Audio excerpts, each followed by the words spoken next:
eh bien, pour citer Sébastien Hubier, pour lui rendre hommage, je vais donc dire bonjour, papophile de tout ordre, de tout poil. C'est donc le second colloque sur Sexy Pop que nous avons sous-titré Sexier and Sexier, donc toujours plus de sexy finalement.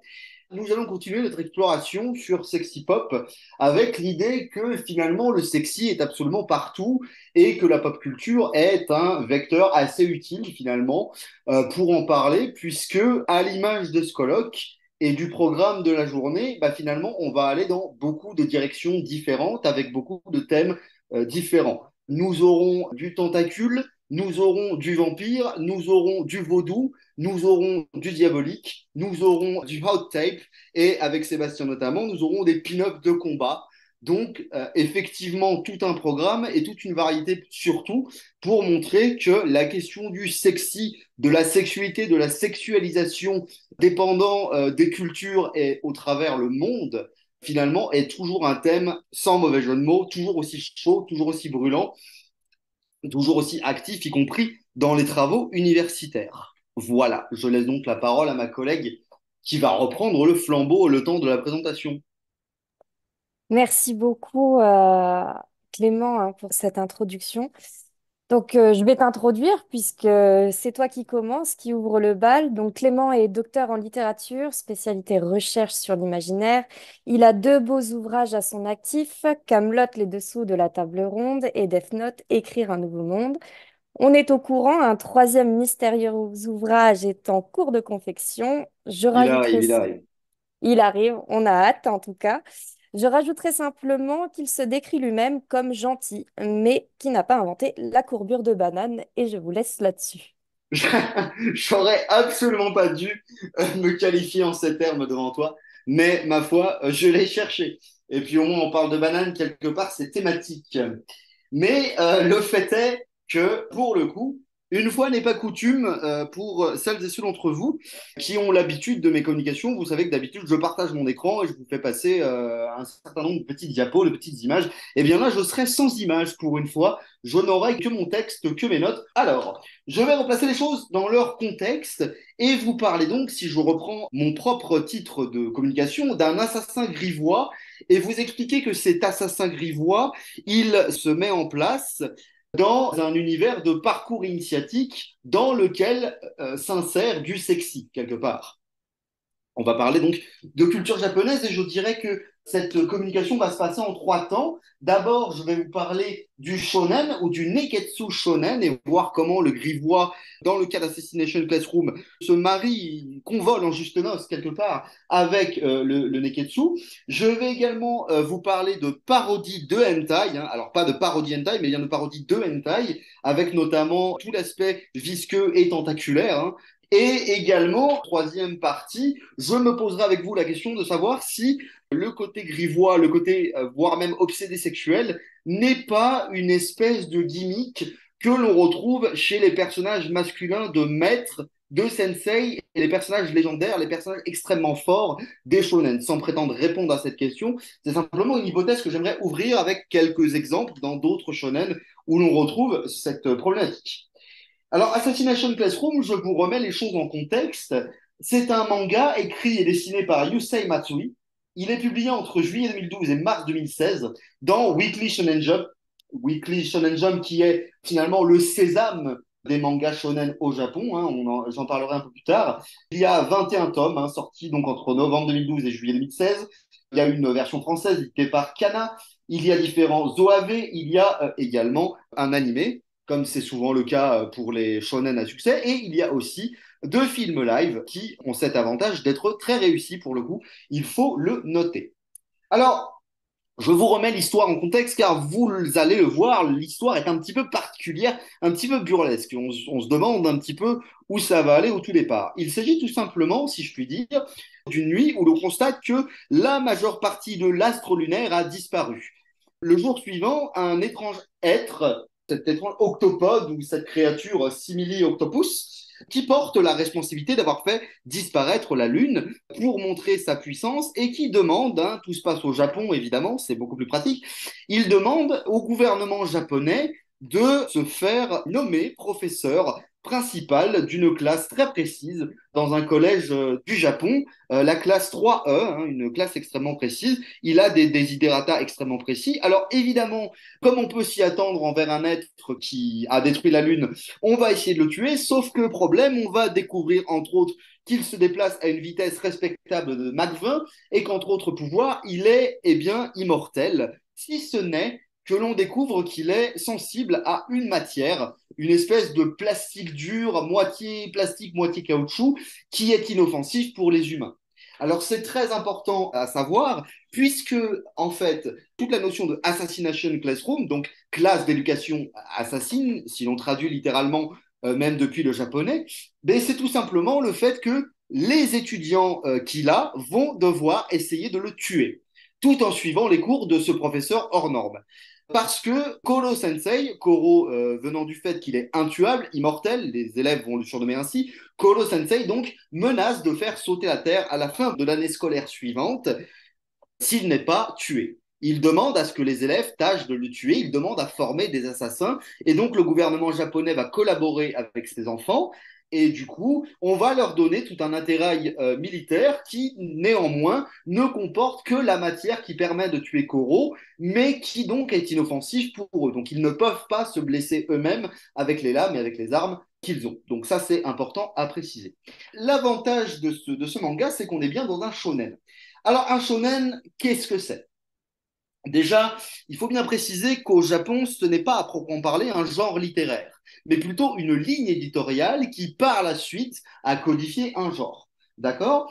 En fait, il faut se dire que le classement en librairie au Japon, et même un petit peu chez nous maintenant, se fait en fonction de la tranche d'âge du public visé. Donc le shonen va plutôt se destiner à un lectorat masculin adolescent, là où le shoujo va se destiner aux jeunes filles, le seinen aux hommes adultes, le josei aux femmes adultes, etc.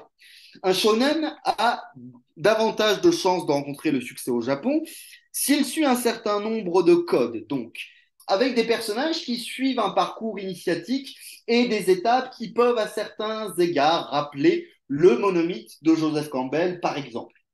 Donc, typiquement, les shonen qui fonctionnent appliquent ce que on va qualifier en japonais de neketsu shonen, c'est-à-dire neketsu peut se traduire par sans chaud, sans bouillonnant. Donc, on va se trouver avec des personnages souvent à problème, avec des problèmes familiaux, des problèmes sociaux, mais qui vont se dépasser eux-mêmes, se dépasser face à l'adversité en ayant un certain nombre de pouvoirs et de potentiels à leur actif pour devenir plus forts qu'ils n'étaient au départ. Hein. Donc évidemment, des shonen, il y en a pléthore. On peut citer Bleach, on peut citer Naruto, on peut citer à certains égards Death Note, qui joue un petit peu avec les codifications du genre, puisque on est avec des codifications horrifiques du seinen pour Death Note, mais Dragon Ball évidemment.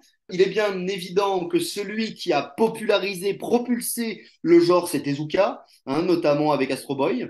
Mais il s'avère qu'effectivement, eh bien, le grivois et le parcours initiatique ne sont pas de base étrangers au shonen. On peut citer par exemple Go Nagai qui avait publié dans le courant du 20e, qui avait publié L'école impudique, hein, qui a été là un petit peu pour bousculer une certaine idée de chasteté, on va dire, que les Japonais tâchaient d'appliquer. Voilà, l'école impudique, comme son nom l'indique, manipulait une codification sexualisée avec un côté initiatique. Donc là, ce qui est intéressant, c'est que certes, Koro Sensei désire détruire la Terre pour des raisons que je ne révélerai pas ici parce que, eh bien, il faut lire le manga tout simplement et je vous laisse le plaisir de la découverte.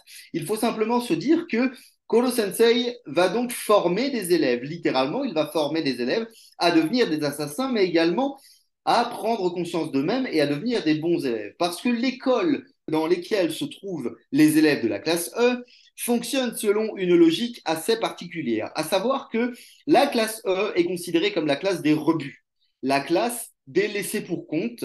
Et en fait, il existe dans l'établissement une pédagogie, si l'on peut dire, qui dit que si jamais les résultats des élèves baissent, ils finiront dans la classe E.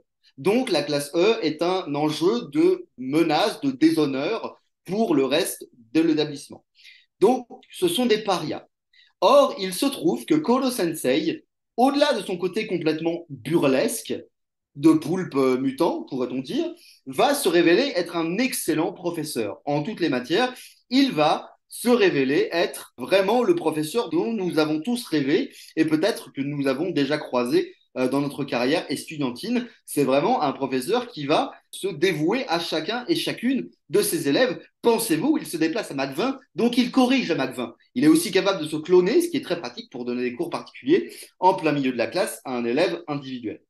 Et puis surtout, ce qui va se passer, c'est que plus l'année scolaire va avancer, plus les élèves vont se perfectionner, mais le problème, c'est que plus ils vont s'attacher à ce professeur. Et ça va devenir compliqué d'en finir avec lui. Je ne vous révèle pas la fin du manga, mais prévoyez quelques mouchoirs, parce que voilà.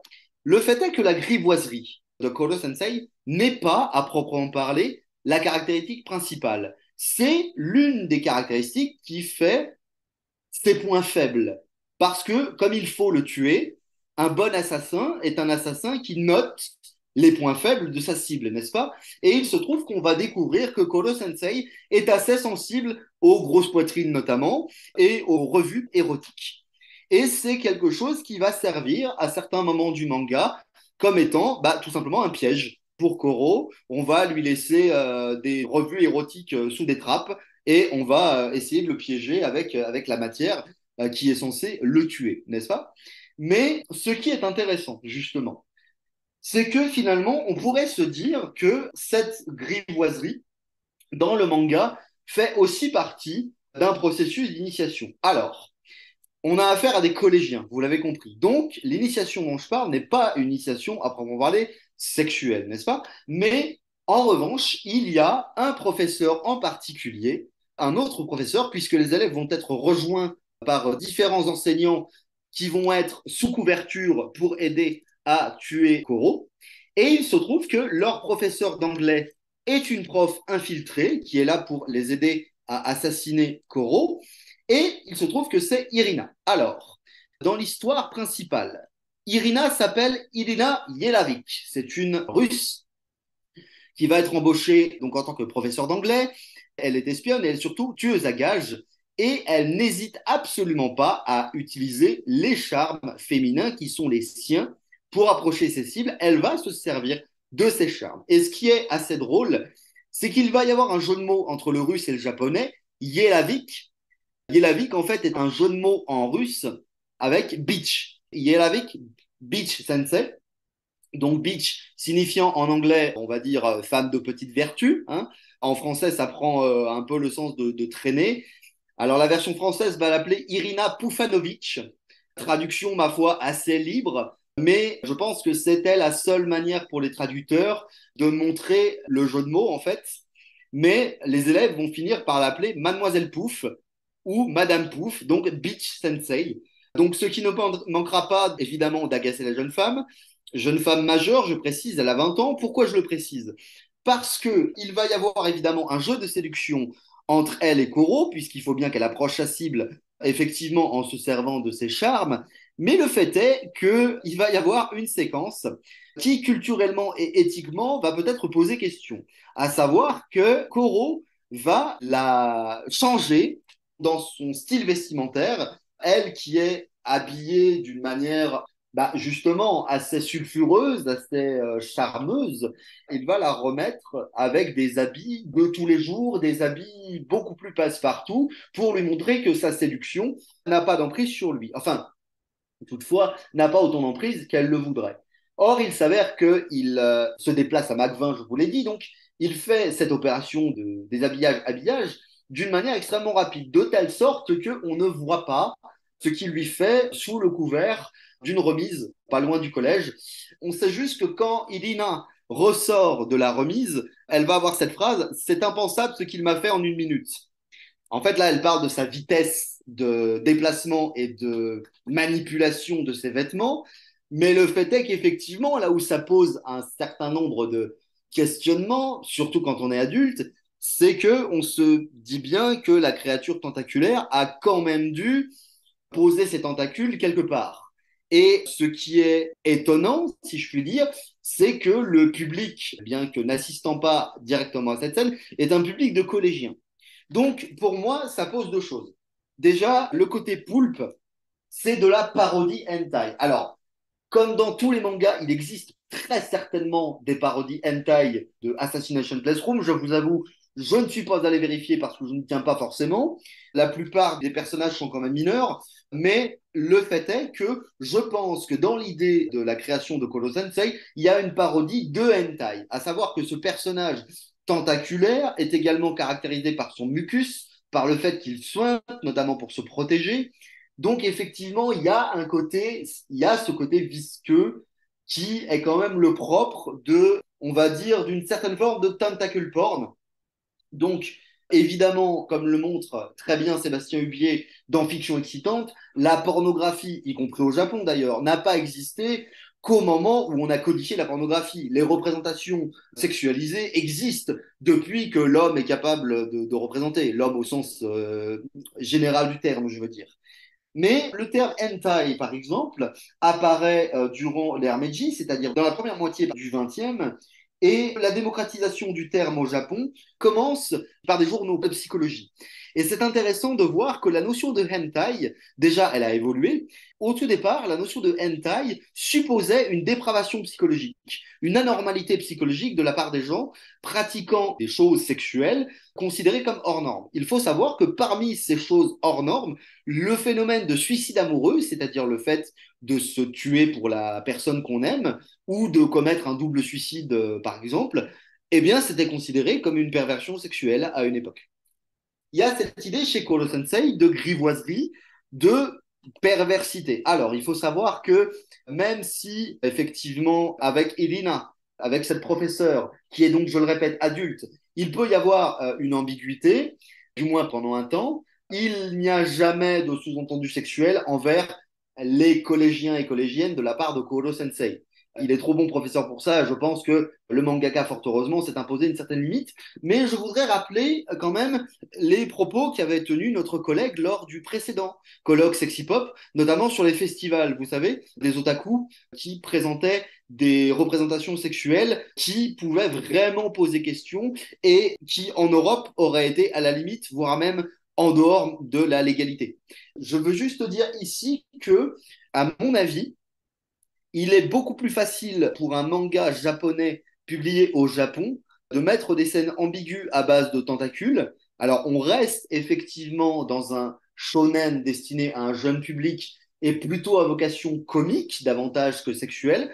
En revanche, je pense que la scène que je vous ai décrite dans l'entrepôt avec les collégiens qui écoutent sans trop comprendre ce qui se passe, il est possible qu'en Europe, elle pose un certain nombre de questionnements éthiques, on pourrait dire, alors qu'au Japon, ces questionnements se posent beaucoup moins dans la représentation. Il est beaucoup plus facile au Japon d'avoir des démonstrations, d'avoir des appendices, d'avoir des choses qui rappellent l'acte sexuel supposé ou effectif. Et je pense que les tentacules font partie de ça. Et je pense que le mangaka s'est amusé à parodier, encore une fois, le hentai et la perversité par rapport aux tentacules.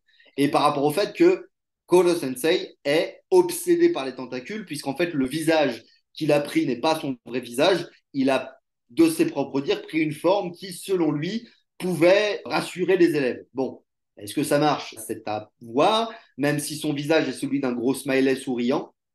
Le fait est qu'il y a quand même cette idée de parodie grivoise d'une perversité qui serait réelle. Mais le shonen, et surtout Assassination Classroom, aussi entre des moments tout à fait burlesques, tout à fait comiques, car Koro Sensei, à part son obsession, a d'autres défauts. Il est glouton, il est absolument fan de sucreries, il se vexe facilement. Bref, on alterne entre ces moments-là et des moments beaucoup plus dramatiques, des moments beaucoup plus shonen, justement, avec des combats, avec des phases de drame. Voilà.